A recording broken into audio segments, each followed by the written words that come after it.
Hindi na kailangang bumiyahe pa ng 3 oras o higit pa ang mga residente dito sa bayan ng Sanchez Mira, Cagayan para makapag-avail ng serbisyo patungkol sa trabaho o kabuhayan sa lungsod ng Tugigaraw dahil dole na mismo ang pumunta dito sa kanilang bayan sa pamamagitan ng Dole Cagayan Serbisyo Caravan. Higit 1,000 mamamayan ng Sanchez Mira, Cagayan ang napagsilbihan ng kauna-unahang serbisyo caravan ng Dole Cagayan na ginanap sa Municipal Gymnasium nitong ika-28 ng Enero. Adhikain ng caravan na ilapit sa malalayong bayan ang mga serbisyong handog ng Dole tulad ng emergency employment at kabuhayan programs nito.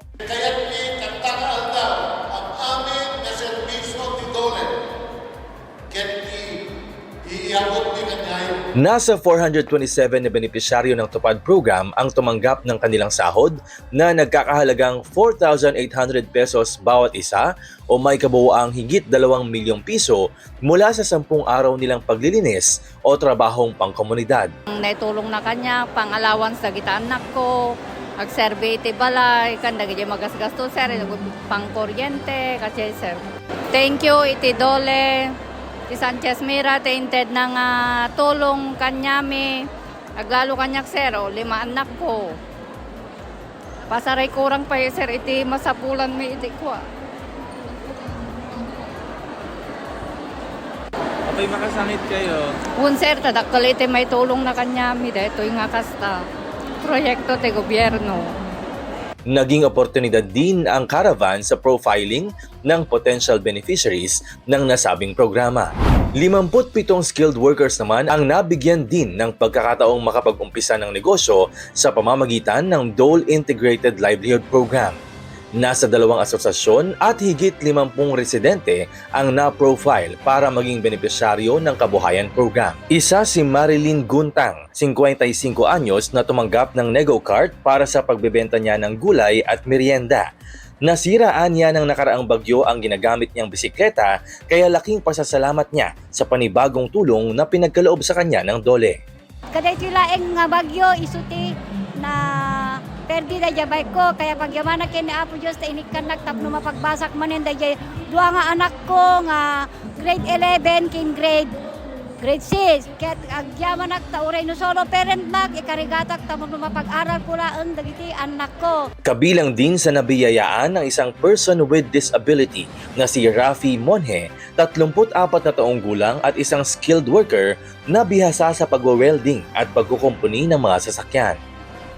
Handog din ng serbisyo caravan ang isang job fair na dinaluhan ng 15 na local at overseas employers. Nasa 18 ang hired on the spot mula sa 80 mga naging aplikante. Maraming salamat po sa job fair. Nakakuha po agad ako ng trabaho as magka-college po, as first year college.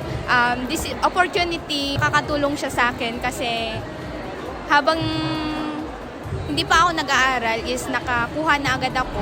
Nagkaroon din ng orientation sa halos 200 benepisyaryo ng Special Program for the Employment of Students o SPES at Government Internship Program o GIP bago ang kanilang deployment. Bukod sa mga manggagawa, tumanggap din ng assistance ang 40 micro-establishment owners and managers sa pamamagitan ng Technical and Advisory Visit o TAV. 27 sa kanila ang sumailalim sa libreng Basic Occupational Safety and Health Training. Maliban sa serbisyo ng Dole, nakiisa rin ang Department of Migrant Workers o DMW sa pagbibigay ng serbisyo patungkol sa trabaho abroad. Nagkaroon din ng kadiwa ng Pangulo Fair kung saan iba't ibang mga produkto sa lokalidad ang nai-display at naibenta sa mismong caravan. Naisakatuparan ang serbisyo caravan sa pangangasiwa ng Dole Cagayan sa pangunguna ni Provincial Head Laura Diciano at pakikipagtulungan ng lokal na pamahalaan ng Sanchez Mira sa liderato ni Mayor Abraham Bagasin at Peso Manager Glenna Marie Fuertes. Ang ating mayor kasama ang Public Employment Service Office ng Sanchez Mira ay layunin niya na mabigyan ng bawat manggagawa ng maganda, establisadong trabaho upang nang sa gaynon ay matustusan nila ang kanilang pangangailangan, mapaganda ang kanilang buhay, mapag-aral ang kanilang mga anak at umasenso rin ang ekonomiya ng aming bayan. Nakatakda namang magsagawa ng parehong aktibidad ang DOLE sa mga bayan ng Abulug at Santa Praxedes. Mula dito sa Sanchez Mira, Cagayan, Ralphie Concepcion para sa Labor Updates, balita para sa manggagawa.